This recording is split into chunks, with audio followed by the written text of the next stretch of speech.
Just think about this verse for a minute. Let me just find it. Okay.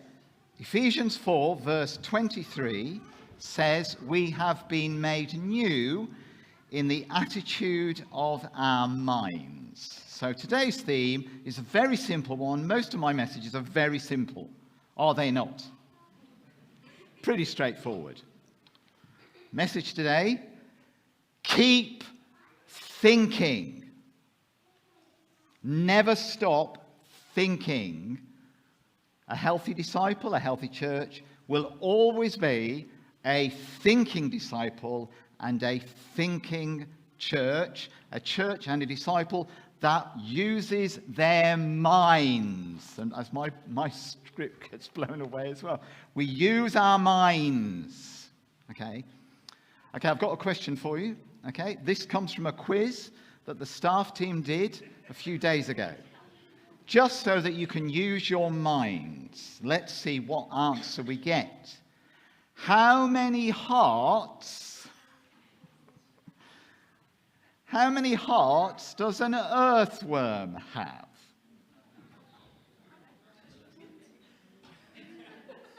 Anybody? Oh, we've got somebody at the back. 1. 8. 1, 8. Somebody else over here? You can say it. 10. Okay. Anybody else? Well, actually, 20. Well, actually, according to Mo's research, actually, an earthworm doesn't have a heart. But it does have aortic arches. Apparently. So I'm going with Mo. So the quiz book's wrong. Okay? But we do need to keep thinking. And the series is about going deeper. And going deeper requires thinking deeply. Okay? Number 1, what does it require? It requires an active mind. An active mind. Now, there's quite a few old people here today. Okay? And I reckon I'm getting old as well. I reckon you guys at the front, you're getting old as well. Okay? You are. Because we're all getting older. Okay? And I think what the older people will say is what they want most of the time, however old they are, is to have an active mind. Okay? Let us not be lobotomized believers. Let us not allow ourselves to so get caught up in emotion or a moment of a spiritual high that we forget to think.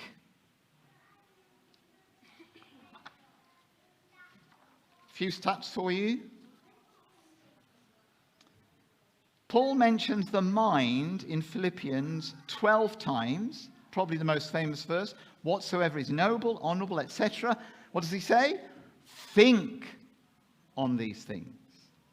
In Colossians 3, he says, set your minds not on earthly things, but heavenly things. But in Romans chapter 12, just in one chapter, he mentions it 20 times. Yeah. Paul has a very positive attitude to the mind. He wants us to have an active mind. What's the greatest commandment? You guys at the front, what's the greatest commandment in the Bible? Anybody? The greatest commandment is to love. Yeah, that's it. To love the Lord your God with all your soul, mind. Yeah. To think deeply requires an active mind. Don't get so caught up in an experience that we forget to think through what's going on, what is God actually saying, what is God actually doing. Number 2, thinking deeply requires an alert mind. An alert mind. Now, I had a lovely lunch in Poppins Wednesday with Reg Ayling and Simon Payne. Great lunch. Brunch, £8. £8. Right? The plate was full of chips, a burger, bacon, sausage, an egg. We had a great time, didn't we? Great time. Yeah. Now, I didn't hear any gunfire. All I heard was me munching. It was all really safe. You could walk down the road, say hello to people, shake hands with people. It was all fine. I can go to Emsworth, walk down the road, have an ice cream, walk along the beach with my lovely wife. Absolutely fine. We could be forgiven that everything is okay in the world today. Yeah, we could. Go for coffee at Costa, come to church without much. Who had a problem going to church today? Anybody? No, of course you didn't. Okay. Having brunch in Poppins, no problem. We could be forgiven that everything in the world is absolutely fine. But it's not, is it? It's not fine in the world today. It's absolutely not. There's bloodshed, there's violence, there's discrimination, all kinds of stuff. But in the West, and in Cosham, we don't get that kind of violence. We don't get that kind of trouble.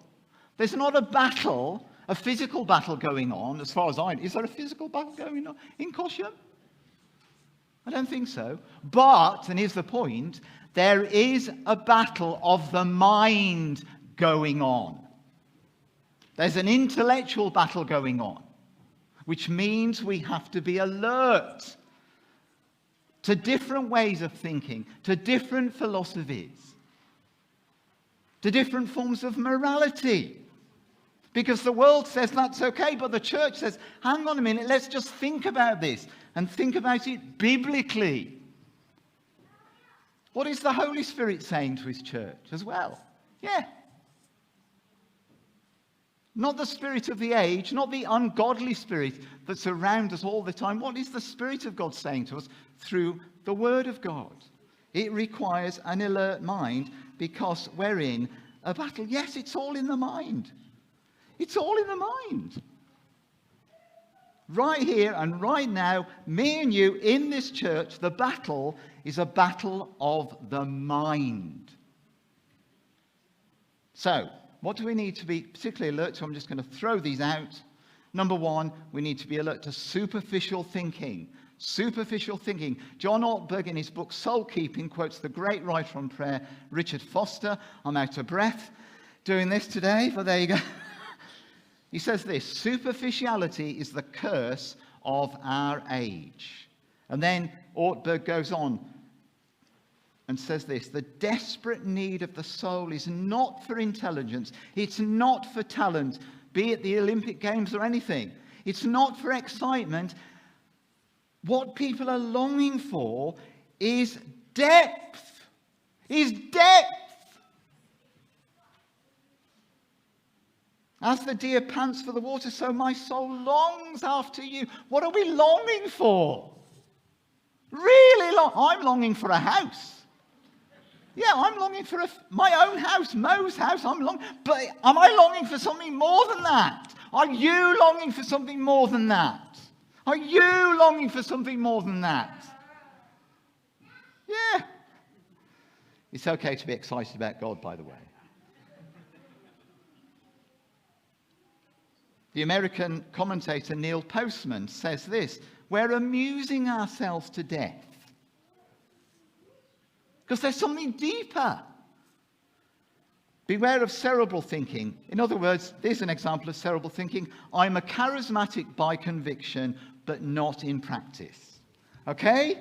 I'm a charismatic by conviction, but not, well, I believe it all, and I say yes to it, but I don't live it out. Okay? Be careful of that. Self-centered thinking. Self-centered thinking. Yeah. It's all about me. The church, Jesus, What we do on a Sunday, it's all about me. No, it isn't. Okay. No, it isn't. It's okay to come to church wanting to be blessed. That's absolutely fine. But it's more important that we come together to bless others. Isn't it?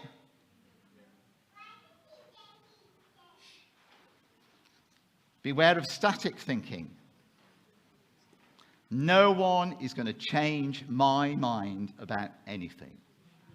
I've got my view, and I'm not going to change my mind. There was a chap in an American church, you can read about him in Ortberg's book. If I can find it, Life You've Always Wanted. I know some of you have looked at this book. This chap was a grump. He was always a grump. Even when he was happy, he was grumpy. When he said, I'm happy, he was grumpy. He never changed. Never changed. Why didn't he change? Ortberg says he didn't change, one, because he didn't want to change, and two, because the church didn't want him to change. He didn't change because he didn't want it, but the church, the environment didn't want him to change. Just wanted to stand still.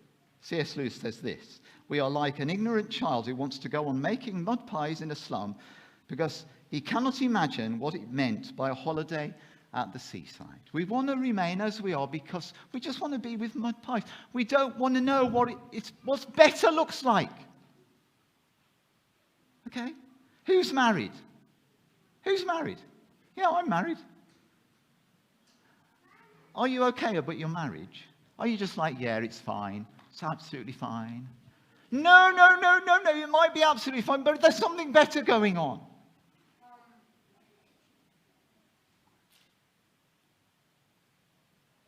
And I'm aware, as I say that, there is pain in this room. There is pain. There's suffering. And that has to be faced. It has to be dealt with. Static thinking says it's always going to be like this. No, it isn't always going to be like this. It doesn't have to be like this. We don't have to remain stationary if we think differently, if we think more deeply. Mo, bless her, she's good at dreaming. I'm not very good at dreaming. Mo's always dreaming. You know, blue sky thinking? She's always thinking like that, and I'm thinking, really? No, that's never going to happen. Mo's got much more faith than me. But if we're continually thinking and this is just the way it is, nobody's going to change my mind, we need to be challenged to think deeply. Solitary thinking. Be challenged by solitary thinking. Okay, here's just another quick saying for you. Okay. Can I have a great big glass of water after this service today? Because I'm absolutely worn out. Here's this saying: if you want to walk fast, walk alone. But if you want to walk far, walk together. If you want to walk fast, walk alone. But if you want to walk far, walk together.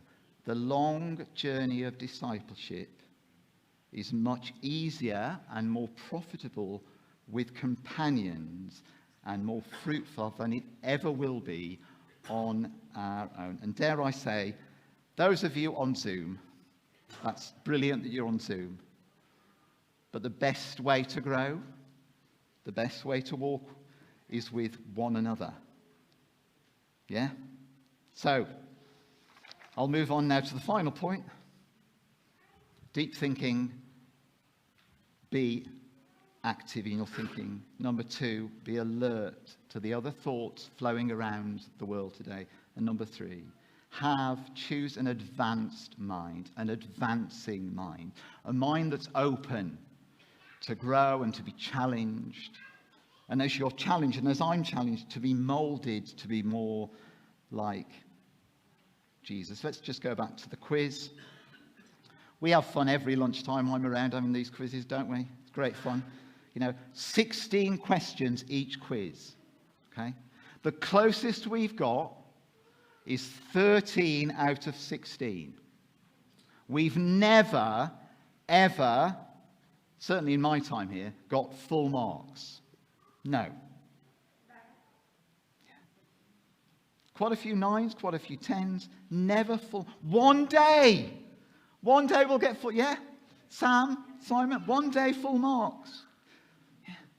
Now, we won't get full marks in this life in thinking perfectly like Jesus, because Jesus thought perfectly. But we can reach out for it by doing this. Number one, and again, throwing these out. Think ruthlessly. I can't say it. Think ruthlessly. Think ruthlessly. Verse 17 of Ephesians 4. I tell you this is Paul, and insist on it in the Lord. Yeah. There's no mamby-pambing about Paul, is there? Do you notice that? No mamby-pambering. I insist on this in the Lord. He says this. Do not live like them in the futility of their thinking. Yeah. Don't think like them. If you've got friends who aren't Christians, they're going to think differently to you. Don't think like them. Love them, be with them, walk with them, but don't think like them. Enjoy the films, the TV. Do that, absolutely. But the people who make these things, not all of them, but a lot of them, they don't think like Jesus. We've got to think ruthlessly. Think confidently. Okay. Think confident. That is because if you're a Christian today, if you're a follower of Jesus today, guess what? His Spirit is in you. His Spirit is in you. That means that you can think like Jesus. If His Spirit is in you, you can think and then live like Jesus, and therefore you can be confident. When Christians, and I've said this, when people say, I can't do that, I can't do it. I lived like that for many years, by the way, before I became a Christian. When I became a Christian, it changed from I can't to I can. Think confidently. Number 3, think sacrificially. Think sacrificially. Difficult, I know, but this is the challenge. Think like Jesus. 13 separate occasions, Peter got it wrong. Okay, he got it wrong. Okay, here's 3 examples. He refused to let Jesus wash his feet. Why? His thinking was wrong. He refused to believe that Jesus was going to have to die. Why? Because his thinking was wrong. He thought with the rest of the disciples that Jesus wasn't too keen on the people at the back and the people at the front. He got it wrong. Okay. Because Jesus' way is always looking to other people. Selfless, sacrificial, servanthood. By thinking hopefully. Because one day, it says in the scriptures, we will see Jesus, and guess what? We will be like him. For we will see him as he is. Okay. And then, finally, think biblically. Please, and I say this to myself, please, Caution Baptist Church, every one of us, please think biblically. Because in our battle, we are engaging the mind. The battle is about the mind. And the more we read the scriptures, and the more we understand the scriptures, and the more we realize that the scriptures, all of them, point to Jesus, the more our minds will be molded to become more and more like the mind of the one that we love and follow. So, in conclusion, think deeply means an active mind, an alert mind, an advancing mind. And in conclusion, I've made a few mistakes in my time as minister. And I got it wrong because my head was in the wrong place. And the best way to get it right, to live right, to worship right, is to think more deeply, more biblically. In other words, by thinking like Jesus. And this is possible because, after all, his Spirit is not just with us, his Spirit is in us.